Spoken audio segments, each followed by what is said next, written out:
The Secrets of Star Wars is brought to you by the StarQuest Production Network and is made possible by our many generous patrons. If you'd like to support the podcast, please visit sqpn.com/give. I am Emily Swallow, also known as the Armorer on The Mandalorian. And I'm just giving a little shout out to the Secrets of Star Wars podcast because this is the way. Hello there. It's a power that Jedi have that lets them control people and make things float. Impressive. Every word in that sentence was wrong. Help me, Obi-Wan Kenobi. You're my only hope. This station is now the ultimate power in the universe. I find your lack of faith disturbing. It's against my programming to impersonate a deity.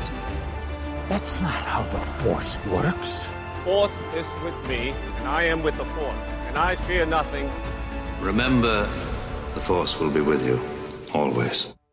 Welcome to the Secrets of Star Wars, where we discuss everything connected to that galaxy far, far away. From movies to books, TV shows, and more, we're looking at the deeper themes and meanings found in the Star Wars universe. Hello there. I'm no Grand Inquisitor, just your host, Robert King. Joining me on the panel are two voices strong with the faith, Patrick Mason and Thomas Salerno. Hi, Patrick. Howdy, Robert. Hey there, Thomas. Hey there, Robert. And if anybody can hear, like, rain or thunder and lightning in the background, it's because Darth Sidious has conjured a force storm over my house. So, really, my house too. So we may have some thunderous. Maybe it'll be thunderous applause. Let's hope it's that way. So today we are again talking about Tales of the Empire, and we'll be focusing on the Barriss Offee episodes. That is episodes 4 through 6. Before we really get into it, we want to thank our patrons on Patreon. This episode, we'd especially like to thank John B., Marianne R., Karen V., Jeff K., and Michael C. Your generous support helps us to produce The Secrets of Star Wars, as well as many other shows here at StarQuest. And any of you listening can join them at sqpn.com/give. So I hope you do. Without further ado, let's talk some Star Wars. So we're talking about the second half of the animated Tales of the Empire series on Disney Plus, and these 3 short episodes focus on the life of Barriss Offee. I think that's how I've heard it pronounced. It might be Offee. I don't know. Do you guys know how to pronounce the name? Nope. Well, nope. And they pronounce it both ways in the show, so none of the other characters can decide. So. Just like humans. Can't decide how each other's names sound. It's true. So let's just start talking a little bit about Barriss's character. Her, who is she? Because we've known her, we've met her. Well, like all the characters in these Tales of series, we've met them before, and these are insights into their further lives, as it were. But Barriss, before the Tales of the Empire, she began as a Jedi apprentice. We met her through the Clone Wars. You both are Clone Wars fans, yeah? Yeah, I've seen most of it, not all of it. And I haven't seen every episode that's kind of Barriss-centric. So I can't claim to be an expert on her whole history, so. Okay. And Patrick, where are you on the history of Barriss? I think I've watched the first half of the first season of Clone Wars. So okay. not so much. That is entirely legit. I am on record as being strangely not a big Clone Wars fan myself, but what I remember, and Thomas, correct me if I'm off, Barriss was a Padawan alongside Ahsoka and went on a few missions with her early on, and kind of was this.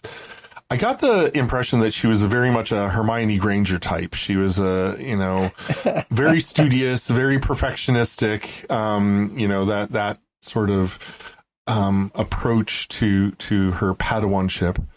But then later she comes out as a sort of an extremist, and she ends up bombing the Jedi Temple, posing as a Asajj Ventress and framing Ahsoka for that bombing, and was expelled from the Jedi Order because of all of that.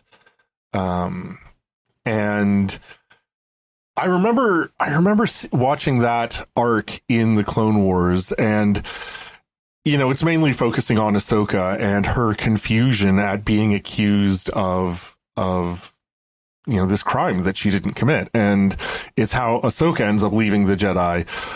But I could never quite figure out what Barriss's motivation was during that. I don't know. Did you have a sense of what that was, Thomas? Or from what I remember of those episodes, Barriss seemed to have this idea that the Jedi had lost their way in the prosecution of the war, and that they were becoming less and less the defenders of the innocent and more the enforcers of the status quo.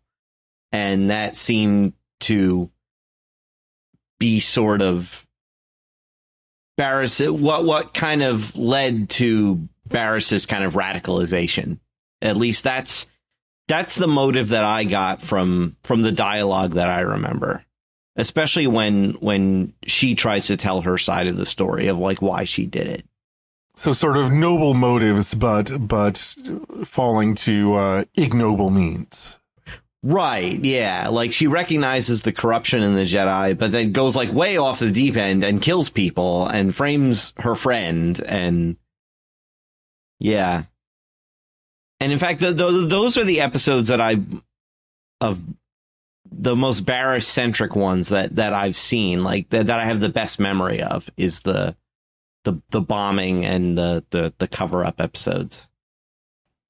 Yeah, I remember always thinking of her as a fascinating character, but I wanted more to like delve into that, like the complexities of her motivations and such. And we don't exactly get that, but we do get sort of how she develops from that point forward.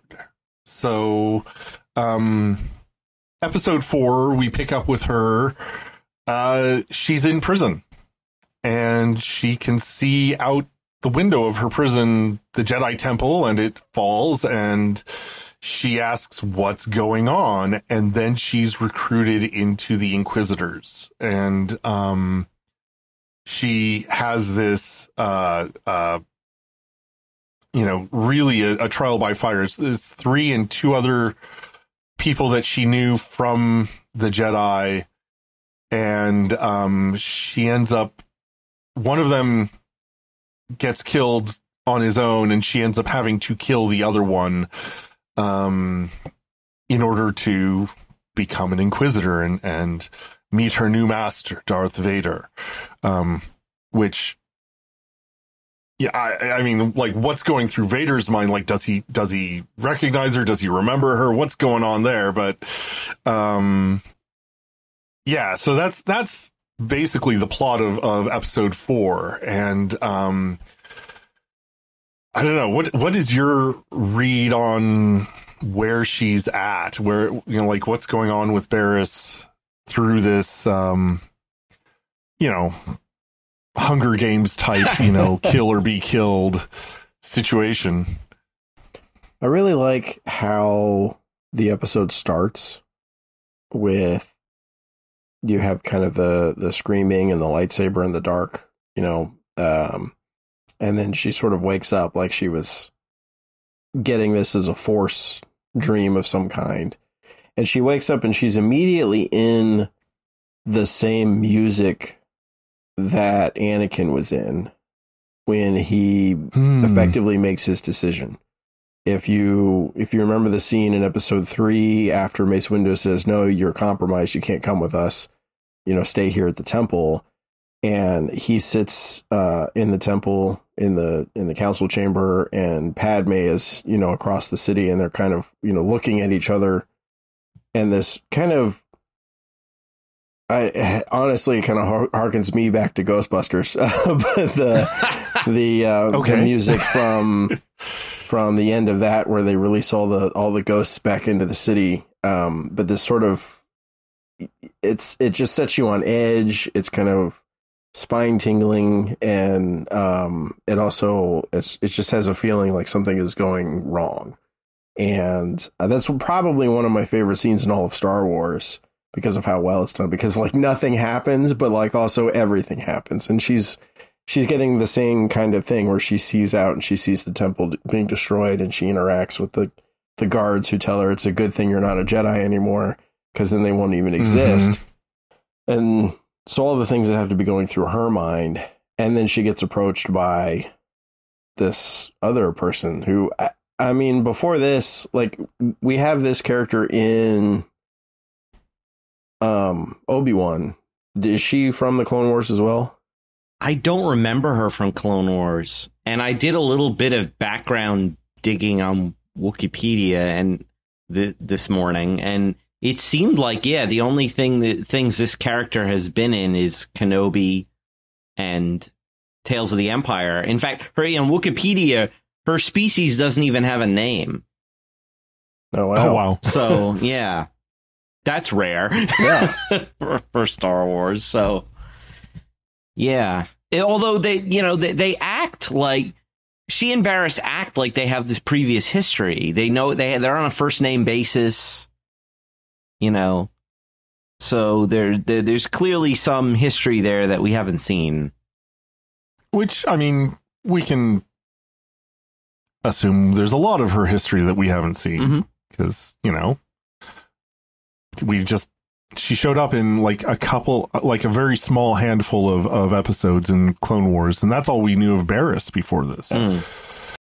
I had, like, just taking this episode on its own, she finishes the episode with that sort of, you know, she puts her helmet on, and the Grand Inquisitor says, "Long live the Empire," and she says in a very quiet voice, you know, "Long live the Empire." And you know, she's almost literally just discovered that there is an empire. Yeah. It very much feels like she's more or less along for the ride. Almost right place, right time, or wrong place, right time, depending on how you want to look at it.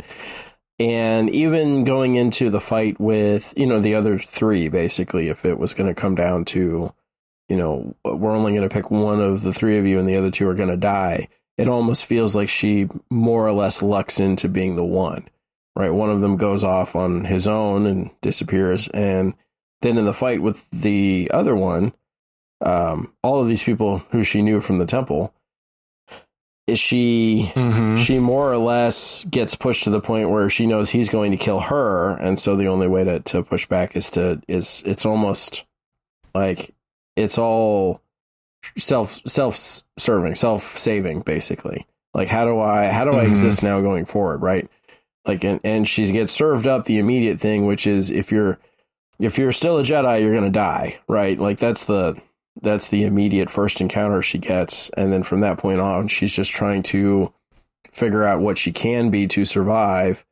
And then what is all this? Because she goes from, I mean, and I don't know what the time length is, but it seems like a matter of days. And now there's an empire instead of a republic, and she's kneeling before this Dark Lord, and the lightsabers are red. And I thought that was bad. like it's a lot of change very quickly. Yeah. And there was always kind of a sort of, at least with this first episode, I feel like it played to fan expectations, because I was always aware of there kind of being a fan expectation that if Barriss had survived the Purge, she would end up being an Inquisitor. And did you hear that in like fan circles and stuff? Yeah, in fan circles, like long before it was announced that she would be in Tales of the Empire, and there was like, you know, fan films, and I read a fan film script once that someone had sent me with Barriss as an Inquisitor, and so it was going around, and I mean, like, it made sense to me because in the episodes where she frames Ahsoka, when Anakin confronts her about it, she attacks Anakin with Asajj Ventress's lightsaber, and Anakin points that out, that it's Asajj's red lightsaber, and Barriss says, "I guess it suits me," or something to that effect.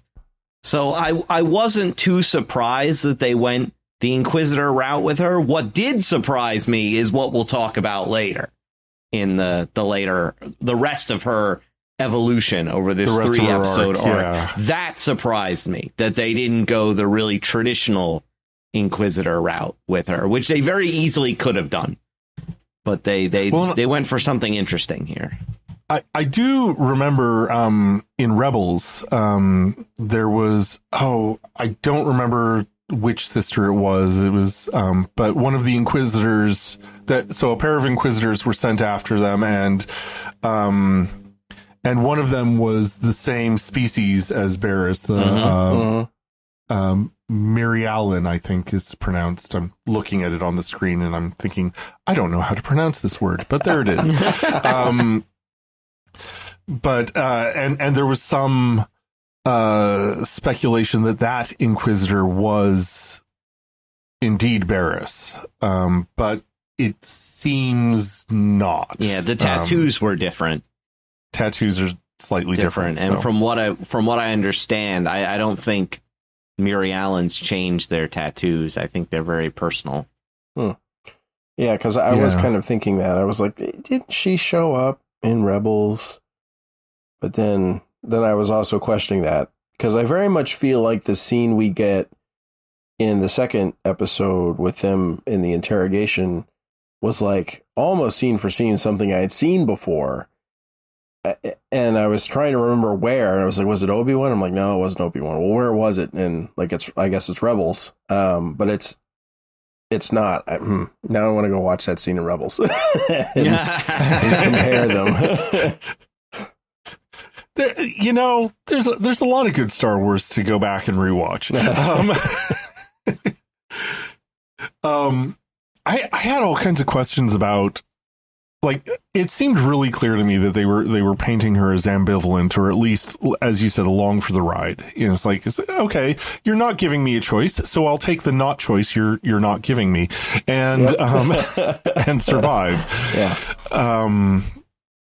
And it made me wonder, it's like, did Vader design this process? And if not him, the Grand Inquisitor, or who? Like, is survival instinct the only requirement to be an Inquisitor?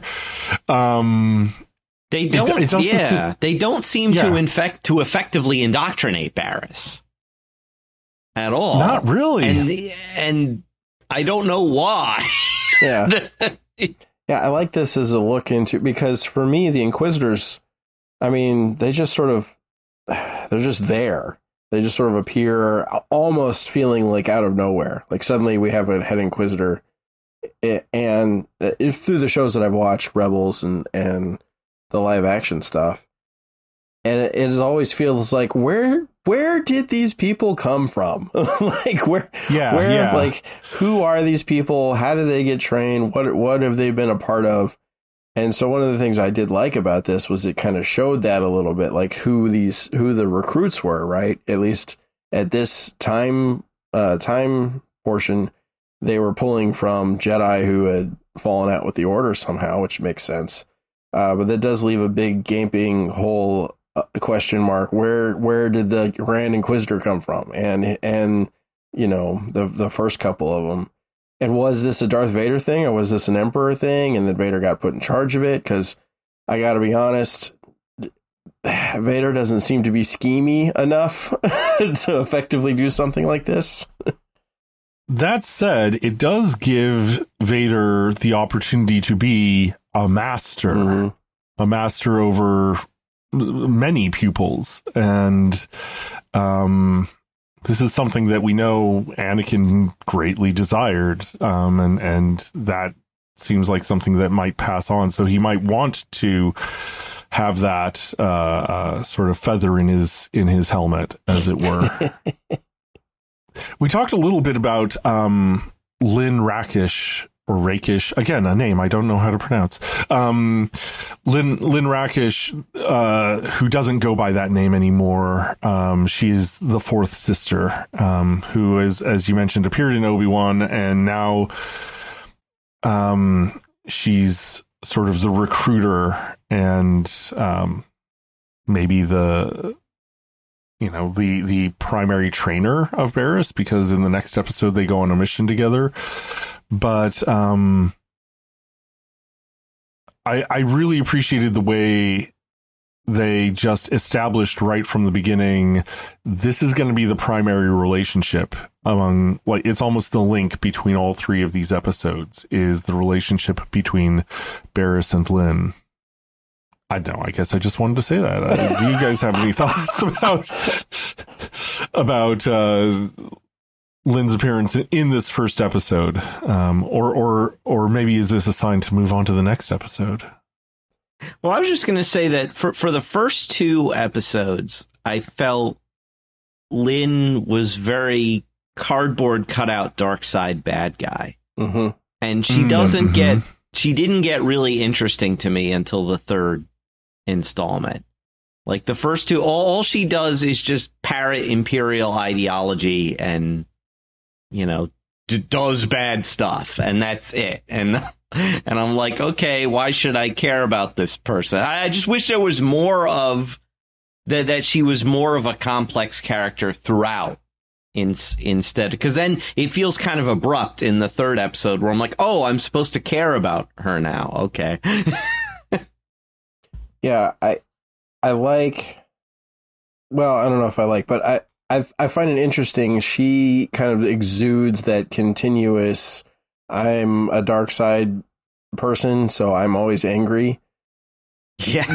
Feeling. We get that from the third or fourth, I don't know how many number, the third brother in Obi-Wan, when in his portrayal of that character, he is just constantly sort of exuding that, always on the edge of being like in a rage kind of anger. And that's what she gives off in this. But I find it interesting that the further we get in her timeline, as we piece it together, she goes from that to something a little different, because by the time we encounter her in Obi-Wan, she is a lot more reserved and more like questioning everything that's going on. She just, and we don't get a lot from her in that show, but there's a lot more question marks on her. Like you can tell she's not in that, like, I'm angry at everything mode anymore. She's moved on. And, I guess eventually you get to the Inquisitor, where you're just like, twirl your mustache as you tie the children onto the train track kind of evil. Like, yes. Where, it's sort of this cold-hearted evilness, but it's a little also ridiculous, which, is absolutely okay, because that was Tarkin, Grand Moff Tarkin. He and the actor that portrayed him did those characters amazingly back when he was an actor. So, yeah. I like that.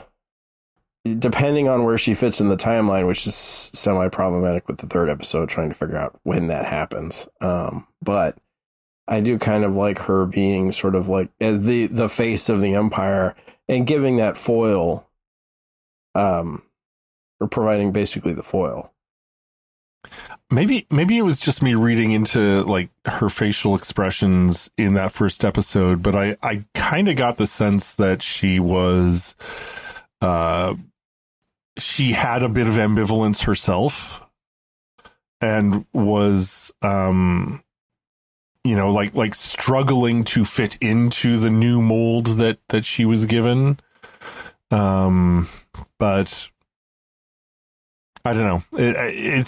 It was nothing explicit. It was just like expressions on her face made me think, oh, she's saying one thing and she's thinking another. But I don't know. Certainly by the next episode, episode 5, Realization, they're off on a mission together, and I think cardboard cutout is kind of exactly right. And whatever ambivalence Lynn had is gone. She is the poster child for the Inquisitorius. And they march into a village, and again, I was getting like flashbacks to Obi-Wan of, the Inquisitors marching into a village and inquisitating the villagers there. Strategy was slightly different than that in the Kenobi series. Almost compassionate to this child to get information out of him, and Lynn just slaughtered everyone because they had lied to her. Maybe they just weren't able to do that level of violence on live TV, or on live action TV, I should say. Yeah. You get in. There's a really telling scene in Obi-Wan where he's in the farmer's truck, right? And the farmer's an alien, right? And the generalized Imperial stance on aliens is anti-alien. Everybody sort of knows that. It's not like stamped on the posters, we hate aliens or anything, but it always seems to be that way. And yet this alien farmer on this back world seems to like go along with it, right? The Empire is for stability and it's for, holding things down. And I don't know what this is going on in the back of my truck, but I don't want to be part of it. And that notion that, order and stability, which is always what you hear the Emperor and Anakin and anybody who's pro-Empire preach, order and stability. And I mean, to be 100% honest, order and stability are good things. The societies that have those tend to thrive. But the other side of it with the Empire is always the brutality and the uncaring brutality. And Lynn sort of shows that on full display, while at the same time, oh no, I just forgot her name. Barriss? I wanted to say Ventress, and I'm like, that's not How it. Embarrassing for you. Embarrassing. Nailed it. Now I'll never forget it. Good. But you have Barriss sort of selling that version of the Empire. This is for order, and we're just trying to deal with somebody who's bad, and just tell us what we need to know, and we'll take care of you. You'll be okay. And then Lynn gives them the other side of that. Yeah, and the most Barriss can say, don't turn back, don't look back, just keep moving forward. But then they do have this argument as they're going up into the mountains to chase down the Jedi in hiding, and it's exactly over that. It's I thought we were supposed to stand for order over chaos, and they argue about this. It's like, well, by getting rid of the Jedi, we impose order, and it's that there's a kind of order that I think of like the order of nature, and the order that allows us to investigate things scientifically and understand the world around us. And then there's this sort of, almost D&D type order being, it's like legalistic, mechanical kind of totalitarianism. Yeah. Order that is imposed upon. It's. I thought that was a great conversation that they had, a great argument. In terms of bringing out the themes. And it almost, to me, it almost felt like it's not so much that Lynn was denying what she'd done. It was that she was denying that it was a bad thing to do. Like that the really unnecessary. And almost semi-random brutality was a completely okay thing to do. It's just part of the natural order of the Empire.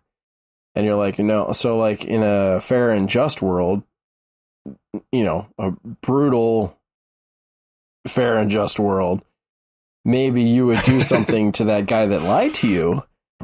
But everybody who is there, I mean, like, that's like the step too far.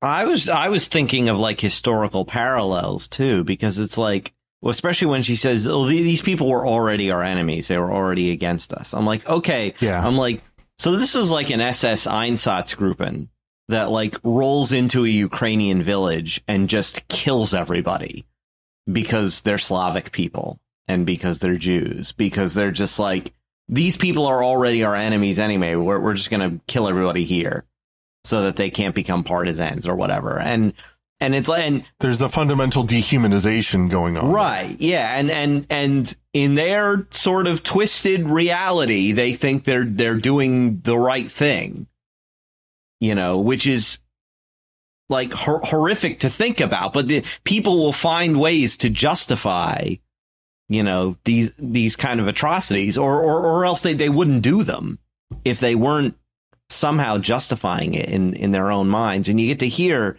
Lynn's justifications for what she's doing, which, I thought that was an interesting conversation. In the name of order. In the name of order, right. Yeah. In the name of, bringing, those who see our strength will respect us. Mm-hmm. And, Whereas, like, for the Nazis, it's racial supremacy. For the Empire, it's order, just in general.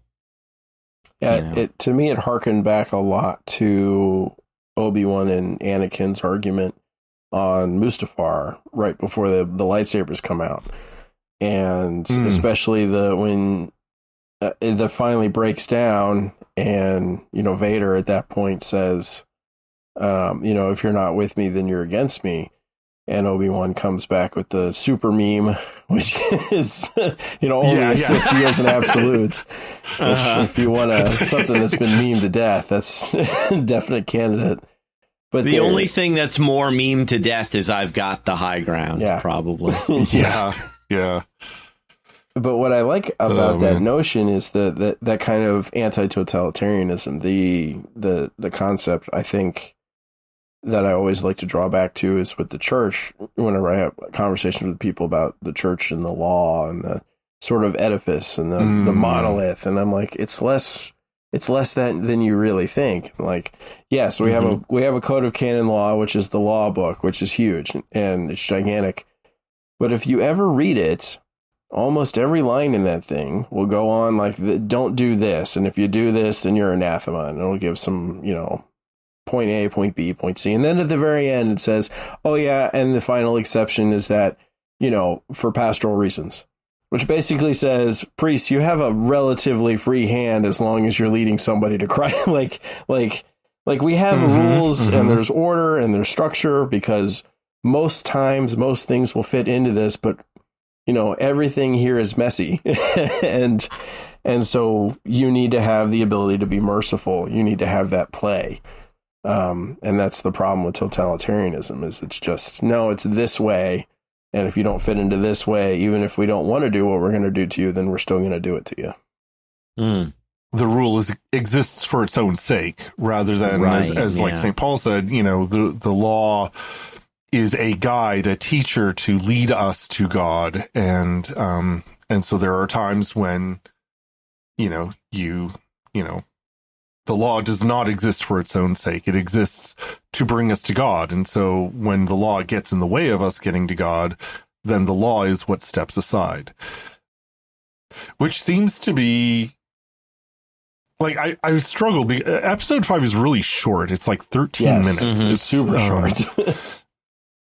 And again, as I did with, as I have with Barriss all along, I've kind of struggled to really nail down or to get a sense myself, I should say, of what her inner motivation is, like what's going on in her mind and her switch. Because they find the Jedi, they, Lynn gets there first, attacks the Jedi,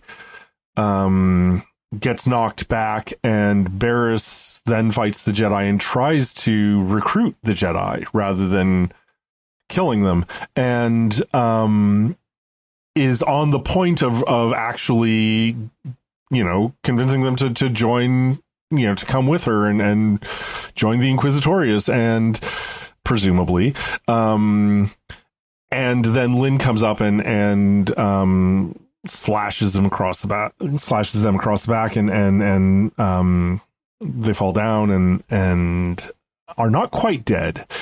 Not yet. Not dead yet. Mostly dead. Mostly dead. They're mostly dead. And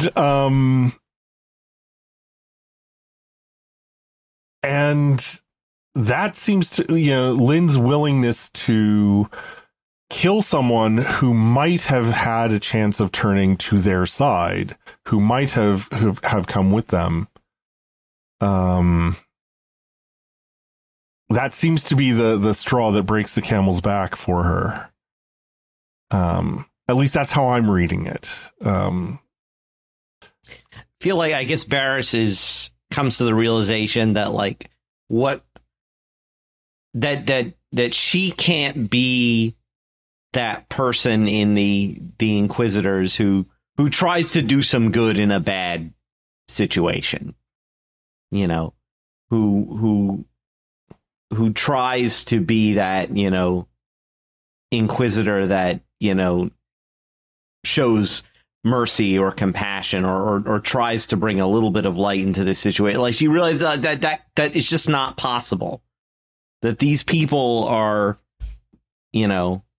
that's just not going to work within this structure. And she has to make a choice. I can no longer serve in this system. What I have to do needs to be outside of it. Yeah, I think she comes to the realization that she is now doing the thing that she, took a terrorist action against the Jedi for doing. That, the Jedi had become just the enforcers of the status quo, or the militant arm of the Republic. The executioners, right? even. And now that's what she was. And she realizes that is exactly the role she is playing for the Empire. It's not just about trying to counter the Jedi or root out their philosophy or whatever she was told or sold on, but she realizes through this that it's not about order, or it wasn't about even like their mission about getting rid of the Jedi. It is simply about maintaining the status quo. It is about like the holding up whatever the Empire is, and as long as you do that, you had carte blanche to do anything else you wanted to do, which I think is probably one of the big problems she had with the Jedi is the concept that as long as you were executing the war, you could do or be whatever you wanted. And I think she makes that realization after, you have the two-step where Lynn kills the civilians and then Lynn kills her attempted converts. Right. And she realizes between her and Lynn's the faithful, acolyte, the faithful member of the Inquisition, and she's still, a novice.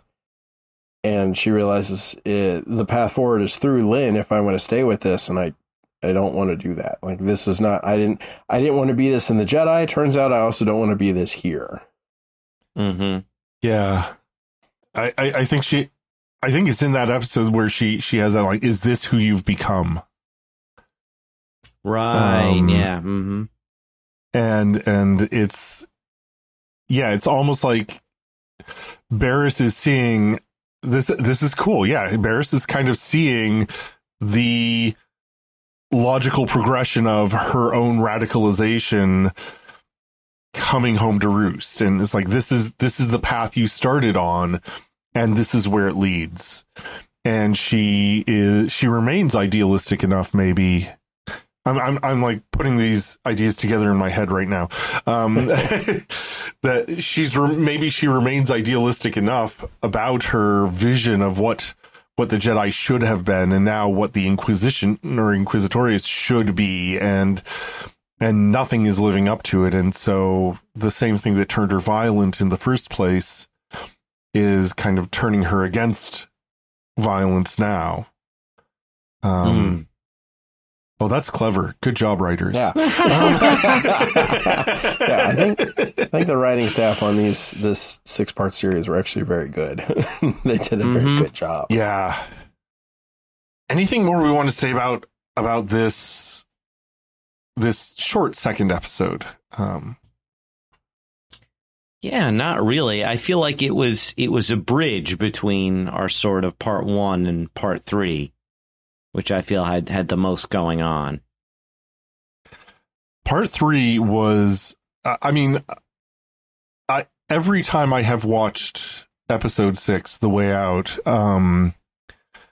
it's brought me to tears. So we have this huge time jump, right? We don't know how long, but Barriss is older now. She's, her hair hasn't turned gray or white, but, she definitely has lines of age and care on her face. And she carries herself in a much more,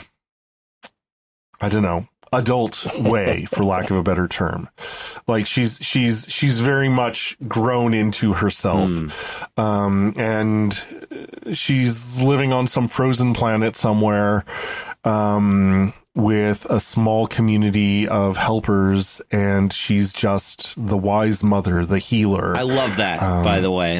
And I love it not only because I just thought it was an interesting sort of end to her arc, but also because there's a Legends continuity connection there that I just remembered as we were talking. There is a Legends novel called Jedi Healer, where Barriss, throughout a lot of the Clone Wars, is, instead of being a Jedi in combat, she's a Jedi battlefield medic. Oh, really? Yeah, using the Force to heal people. So I did not know that. That's awesome. I have not read this book, but I was aware of it before, watching this sort of miniseries, and I just thought that having her be a healer in the end was kind of a neat callback to some of the Legends material where she's a battlefield healer. So that's really cool. That is very cool. She doesn't do direct healing, though. She's a family brings their small child to her, and it's a Force sensitive infant, really, not even a toddler, and they are running away from the Empire, who were about to yoink the baby and either train him into the Inquisitorius, I guess, or maybe not. Maybe turn him into cannon fodder. Or send them off to Tantus. Or worse. Yeah. Nothing good was going to happen to that kid. And so Barriss arranges to send them on to somebody. I'm kind of guessing Ahsoka, but it's not 100% clear. But of course, the family was not very practiced at covering their tracks, and so an Inquisitor is on their heels, and it is, of course, the fourth sister, our old friend Lynn, who does not seem to have aged. Yeah, he hasn't really aged a day there. I don't know what sort of moisturizing cream she's using. I guess I just headcanoned it as different aliens age differently, so I guess, but it still threw me off. Yeah. Have wrinkles around your eyes? Use the dark side. Yes.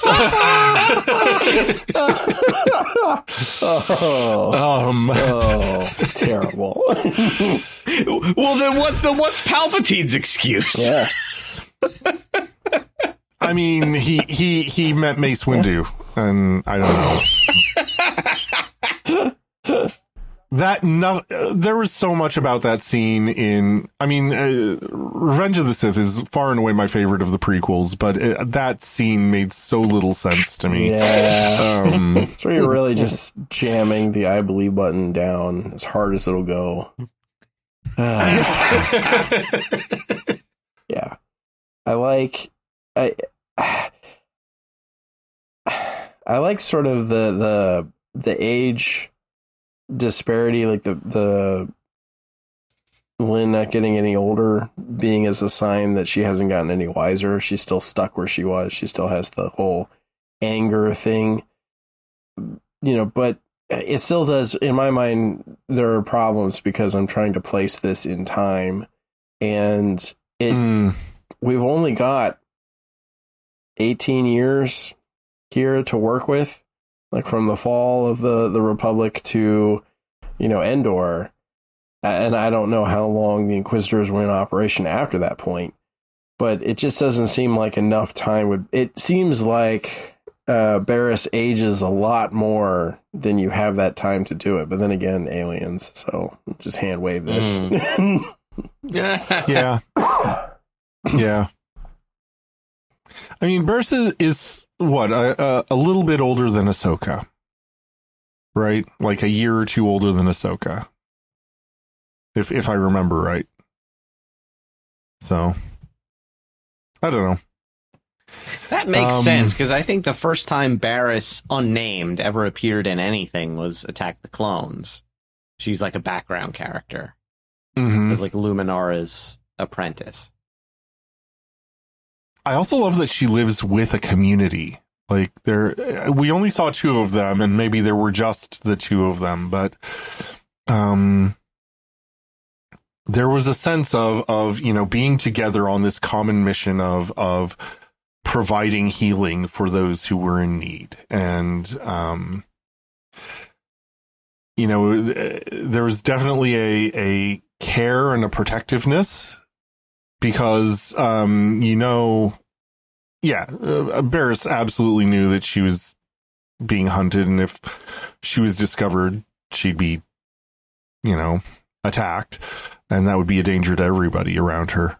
But there was also like a care, and when we first see her, she's kneeling in meditation with candles around her, and there's definitely that sense of somebody who has achieved a deep spiritual peace.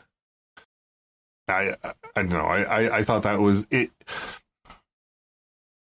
It reminded me, I suppose, of the Desert Fathers, who went into the desert to be alone and inevitably gathered a small community of people around them. Right. It goes back to the, just the very origin. It is not good for us to be alone. We are meant to be, yes, unique individuals, but always in the context of a community that our who we are is meant to be expressed in our relationships with other people. And I love that came out. I like how you have a sense of this sort of peacefulness when you have a Force user who is sort of living out their role in a, for lack of a better word, in a good way, or in the way they were supposed to, right? And, I think Star Wars falls back on the will of God, or not the will of God, the will of the Force, right? But we would call that the will of God. There is a good tradition that, the thing that really brings somebody peace is not necessarily going out in the desert and meditating or praying. It is doing the will of God. And it doesn't matter, who you are, what your role in life. You can be St. Maximilian Kolbe in the center of cities, handing out flyers or getting taken into the internment camp. His sense of peace comes from doing God's will, not, just being out. And I think I think we get a lot of that with the Jedi in a lot of different ways, because you see a lot of the problems that come into the Jedi, especially once they get into the war, and how so many of them are no longer at peace. Like, okay, fine, very literally, because they're at war. Sometimes you've got to slap people in the face with a metaphor, but they've also sort of lost their path, with the will of the Force. They're not necessarily doing what the Force would have them do. And I think that leads into, that's Anakin's problem almost from day one, is he doesn't really seem to have a good, clear intimation of where he fits in, or if he fits in correctly. And I think we get that with a lot of Force users. And I think that's Lynn, like, to a T. She is just this angry ball of anger that has no peace. Mm-hmm. She has a mission, and she has like a purpose, that mission, and she's almost, Terminator-like about it. But she's not given any peace by that. Whereas we see Barriss does. Well, and it reminds me a bit of Tobin in The Acolyte, and Chimere's sort of critique of Tobin is like, he thinks he has found peace, but that is an illusion. And Chimere is critiquing all of the Jedi and the whole Jedi path, and I think incorrectly. But we see here in Barriss that, yeah, there is a real peace to be found. And it can look like, Tobin looked very much like he was at peace, but in his depths, he was running from it. And Barriss is not really running from anything. She sends the family and her community off to escape to safety, while she remains to face her destiny, as it were.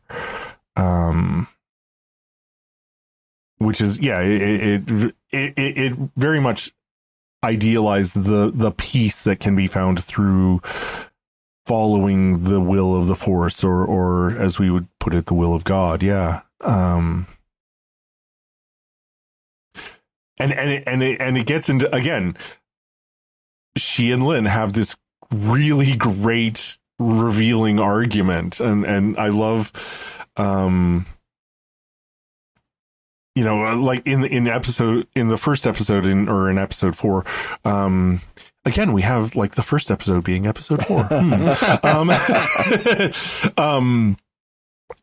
Lynn is training her, and she says, your Jedi training makes you predictable, and says, use your anger. And now Barriss says, your anger makes you predictable. And there's almost a childish defensiveness. Lynn says, fear is my ally, not yours. Yeah. Hey, wait a minute. You're not supposed to use my own attacks against me. Yeah. Yeah. But I mean, that kind of brings out like the ideal of what the Jedi, or at least the light, the balance of the Force, I guess I should say, looks like. Barriss is not afraid of fear, but neither does she seek it as an ally. And she's able to point out, it looks like fear isn't your ally, but your master. And is just effortless in dodging the lightsaber attacks, and very matter of fact. It's like, I'll step aside, but if you go into that cave, it's going to be the end of you. You won't come out. I don't know. I loved that bit of dialogue. And again, in Star Wars, caves are always a place where the character discovers something about themselves. Or learns something about themselves. And so I like that was the case here for Lynn. You know, she discovers things about herself that she thought she had completely killed or repressed, you know.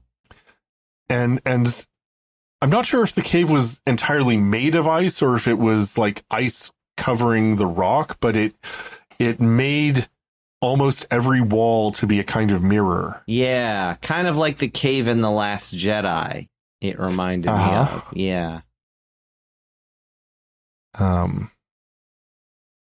Yeah, and the confusion that it caused in Lynn was the frustration that she was feeling. I mean, I was like, oh yeah, I understand that frustration, you know, like when my computer won't do what I want it to do. Well, it's like I keep doing, you know, I keep coming back to the same spot and it keeps not helping me. What's wrong here? Well, no, of course she's angry and frustrated because, like any cave in Star Wars, what's in there? Only what you take with you. Yeah. Except that one cave on the ice planet where they find the giant spider beings. Oh, right. We do learn That's true. Something very important, and that is that Grogu will eat anything. Anything. Sorry. Tasty. Well, there's a cave on Hoth where he just found the Wampa monster. But he also realized that he can use the Force to move things, which Luke hadn't done before. We hadn't seen it anyway. Yeah, we hadn't seen it. Yeah. And it was coming out of that cave that he first encountered the Force ghost of Obi-Wan Kenobi. So yeah, maybe even that. Yoda. Like, I am dying here. What? Please send help. Yeah. No, I have a quest for you. Thanks, Space Gandalf.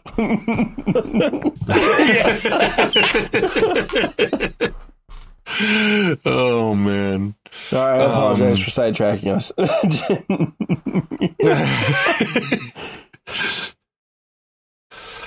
I really did enjoy, though, the way... I mean, yeah, she found what she brought with her, but in the end, she also found Barriss again. Barriss did come in after her, and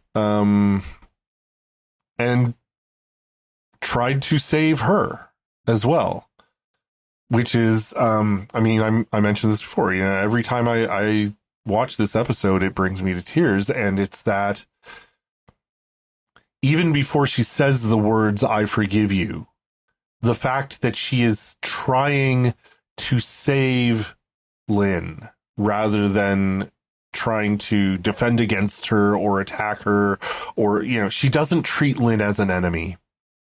She treats Lynn as a friend, even as family, as somebody that she extends her love to. And that's, you know, that's the kind of, you know, turning the other cheek, going the extra mile, loving your enemy that Christ asks of us. It's the love that connects with and draws into communion.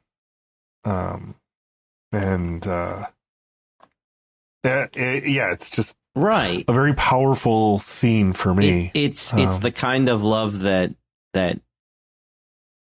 Christ shows, you know, even in Gethsemane when Judas betrays him. He calls him friend. Yeah.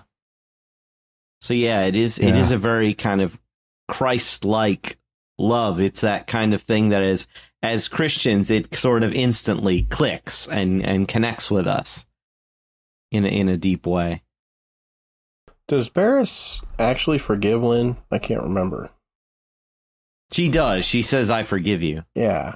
And I think it's after she gets stabified. And then she's on the ground and Lynn finally throws away her lightsaber. You know, and it was significant. She left the lightsaber behind. Yeah. Like, I really like that because there have been, especially recently, there have been so many Star Wars offerings that have been bereft of the concept of forgiveness to their detriment. Mm-hmm. And it's one of the things that makes this episode so beautiful. And the end, so very beautiful is that not just the words, but the whole playing out of all of the actions as well. And even in that moment, Lynn is saying, I need you to show me the way out. And Barriss responds, you know the way. And it's that deeper sense of not just, the map of the cave, but, finding yourself again, your way out of the lies that the Empire has told you about who you are and how the world is and everything. The lies that the dark side has whispered to your heart, and there's always a way back to the light. Yeah, and it's just a very quiet, interesting ending. I think the last shot is just Lynn carrying Barriss's body out of the cave, and then it just ends on that note. Yeah, it even pauses on, it fades to black, and then it just holds on that black for, a lot longer than you normally get at the end of an episode before the end credits come up. And it's like they knew you needed a moment to just sit and process. And I thought that was really well done. Yeah, there's no need for a comedic relief in there to break the tension of the emotion. You actually trust the audience to have the feeling. Mm-hmm. And then you give them that space before the credits hit. Yeah, overall, I found the Barriss story arc to just be this incredible tale of conversion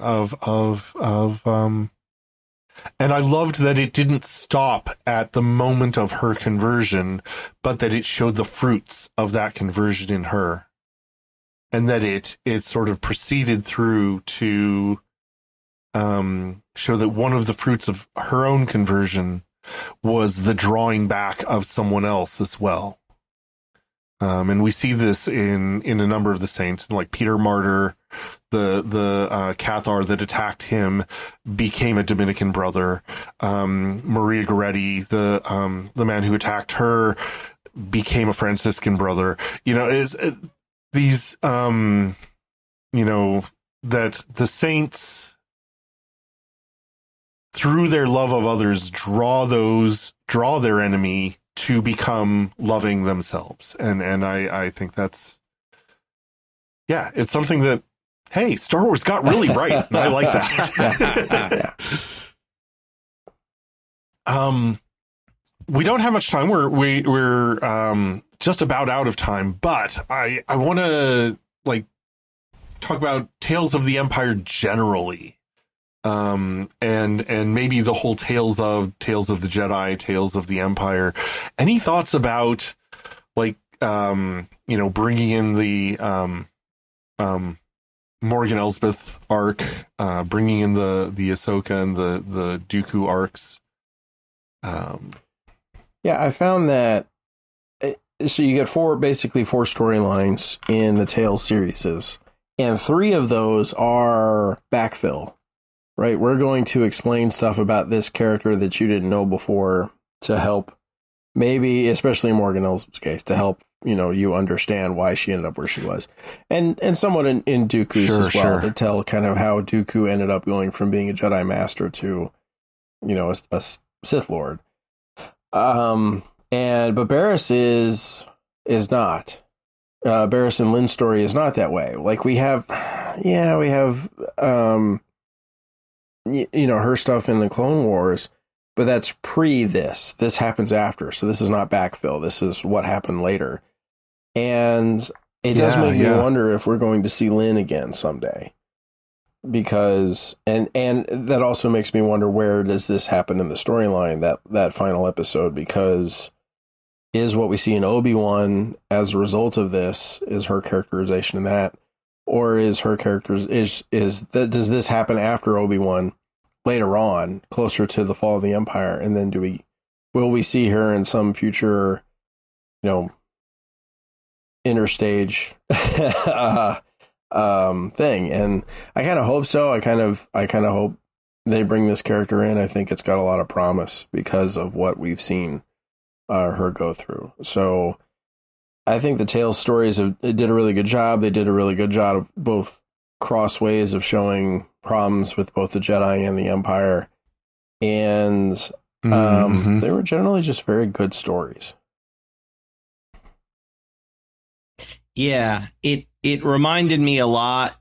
They reminded me a lot of the old Legends short story collections that I used to read that had the kind of Tales of branding. There was Tales of Mos Eisley, Tales of Jabba's Palace, Tales of the Bounty Hunters.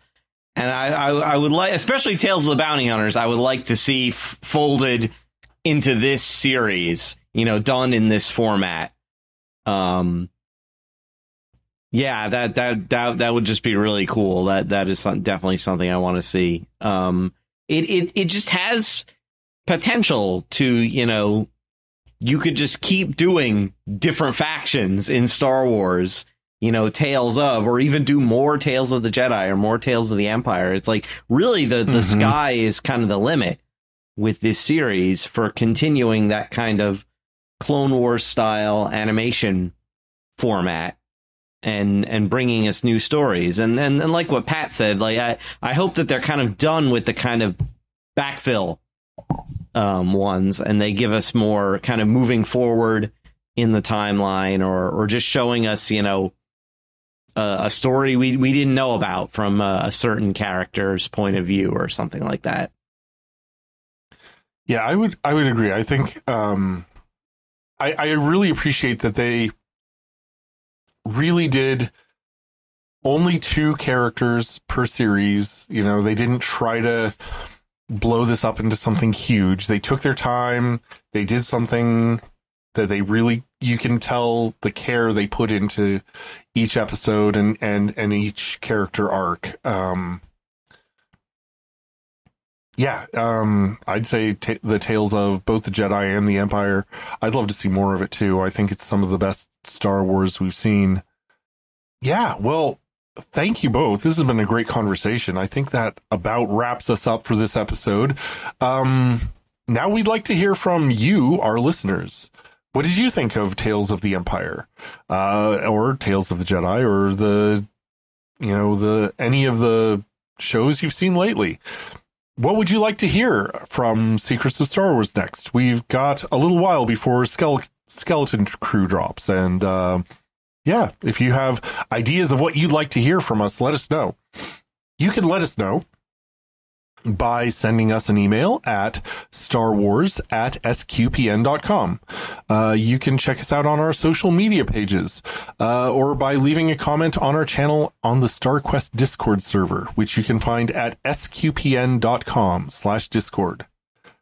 You can follow us on Apple Podcasts, Spotify, your favorite podcast app, or on the StarQuest YouTube channel. And did we mention social media platforms? Yes. You can find us on Facebook at facebook.com/StarQuestMedia, or on X, the former Twitter, where we are at SQPN, or we're also on Instagram. We're at StarQuest Network.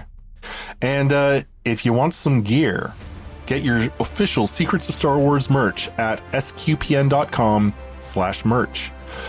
Once again, if you'd like to support StarQuest, Secrets of Star Wars, any of our podcasts, please head for sqpn.com/give.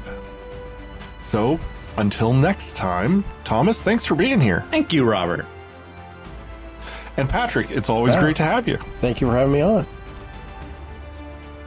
Once again, I'm Robert King. Thank you all for sharing the secrets of Star Wars on StarQuest. Here's another show on the StarQuest Network you're sure to enjoy. The Secrets of Sacred Art. Find it wherever fine podcasts are found, or at starquest.fm/art.